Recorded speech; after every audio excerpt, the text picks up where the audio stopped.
پرستنده برخاست از پیش اوی، بران چاره بیچاره بنهاد روی. به دیبای رومی بیاراستند، سری زلف بر گل بپیراستند. برفتند هر پنج تا رودبار، ز هر بوی و رنگی چو خورم بهار. مهی فرودین و سری سال بود، لبی رود لشکرگهی زال بود. از آن سوی رودان کنیزان بودند، ز دستان همه داستان ها زدند. همه گل چیدن از لب رودبار، رخان چون گلستان و گل در کنار. بگشتند هر سو همه گل چیدند، سراپرده را چون برابر شدند. نگه کرد دستان ز تخت بلند، بپرسید کین گل پرستان کیند؟ چنین گفت گوینده با پهلوان، که از کاخ مهراب روشن روان. پرستندگان را سوی گلستان، فرستد همه ماهی کابلستان. چو بشنید دستان دلش بردمید، ز بس مهر بر جان خود نارمید. خرامید با بنده پرشتاب، جهانجوی دستان از آن سوی آب. جز آن سو پرستندگان دید زال، کمان خواست از ترک و بفراخت یال. پیاده همی شد ز بهر شکار، خشیشار دید اندر آن رودبار. کمان ترک گلرخ به زیر بر نهاد، به دست چپ پهلوان در نهاد. بزد بانگ تا مرغ برخاست ز آب، همی تیر انداخت اندر شتاب. ز افراز آورد گردان فرود، چکان خون شوی شد از او آب رود. به ترک آنگه گفت زان سو گذر، بیاور تا آن مرغ افکنده پر. به کشتی گذر کرد ترکی سترگ، خرامید نزدی پرستنده ترک. پرستنده با ریدک ماه روی، سخن گفت از آن پهلوی نامجوی.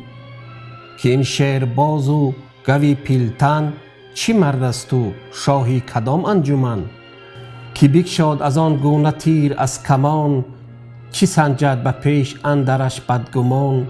ندیدیم ز بنده تر زین سوار، به تیر و کمان بر چنین کامگار.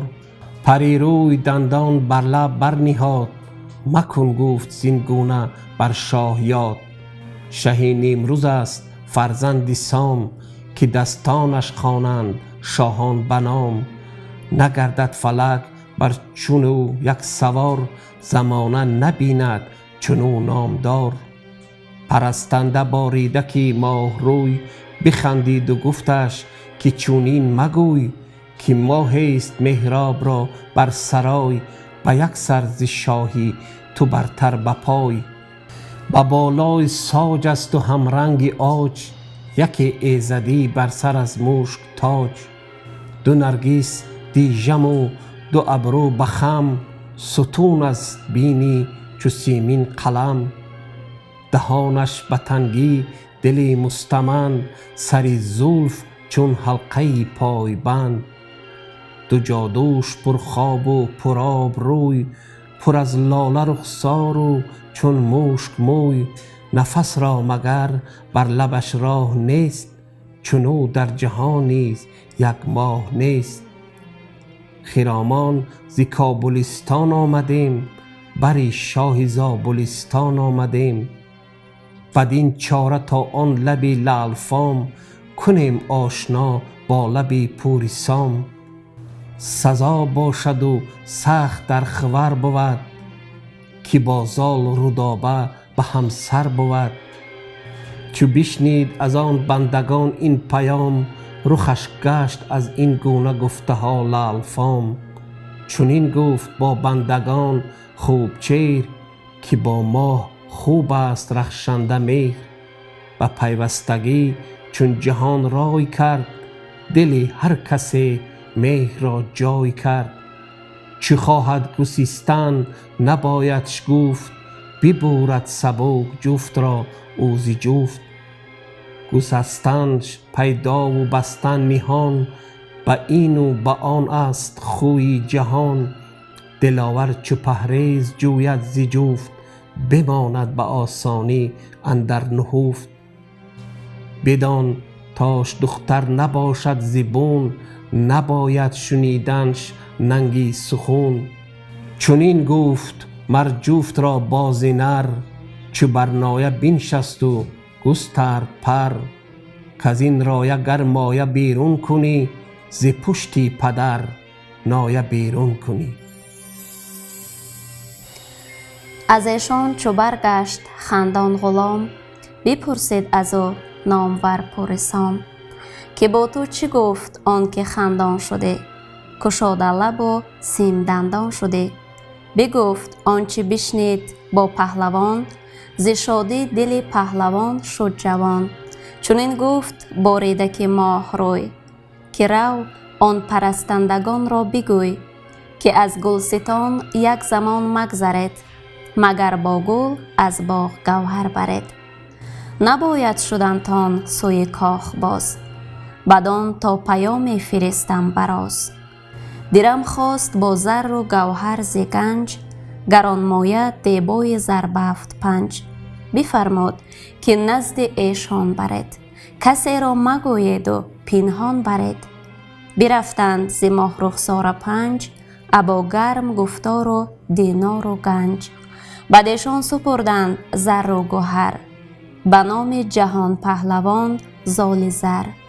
پرستنده با مهدیدار گفت، که هرگز نماند سخن در نهفت. مگر آن که باشد میان دو تن، سه تن نانهان است و چار انجمن. بگوی ای خردمند پاکیزه رای، سخن گر براز است با ما سرای. پرستنده گفتند با یکدیگر، که آمد بدام اندرون شیر نر. کنون کام رودابه و کام زال، به جای آمد این بود فرخنده فال. بیامد سیه چشم گنجور شاه، که بود اندران کار دستور شاه. سخن هرچی بشنید زان دلنواز، همه گفت پیش سپهبد براز. سپهبد خرامید تا گلستان، به نزد کنیزان کابلستان. پری روی گلرخ بتان تراز، برفتند و بردند پیشش نماز. سپهبد بپرسید از ایشان سخن، ز بالا و دیدار آن سروبن. ز گفتار و دیدار و رای و خرد، بدان تا که با او چی اندر خورد. بگویید با من یکایک سخن، به کژی مگر نفکنید هیچ بن. اگر راستی تان بود گفتگوی، به نزدیک من تان بود آبروی. وگر هیچ کژی گمانی برم، به زیر پی پیلتان بسپرم. رخی بندگان گشت چون سندروس، به پیش سپهبد زمین داده بوس. از ایشان یکی بود کهتر به سال، که او بود سخنگوی پردل بزال. چنین گفت کز مادر اندر جهان، نزاید کسی در میان میهان. به دیدار سام و به بالای اوی، به پاکی دل و دانش و رای اوی. دیگر کس چو تو ای سوار دلیر، بدین برز و بالا و بازوی شیر. سه دیگر چو رودابه خوب روی، یکی سرو سیمین با رنگ و بوی. ز سر تا به پایش گل است و سمن، به سرو سهی بر سهیل یمن. همی می چکد گوی از روی اوی، عبیر است گوی همان موی اوی. از آن گنبد سیمسر بر زمین، فرو هشته بر گل کمند کمین. به مشک و به عنبر سرش بافته، به یاقوت و گوهر تنش تافته. سر زلف و جعدش چو مشکین زره، فکنده است گوی گیره بر گیره. بتارای چنون نبینی به چین، بر او ماه و پروین کنند آفرین. سپهبد پرستنده را گفت گرم، سخنهای شیرین به آواز نرم. که اکنون چی چاره است با من بگوی، یکی راه جستن به نزدیک اوی، که ما را دل و جان پر از مهر اوست، همه آرزو دیدن چهر اوست. پرستنده گفتا چو فرمان دهی، بتازیم تا کاخ سروی سهی. ز فرخنده رای جهان پهلوان، ز دیدار و گفتار و روشن روان.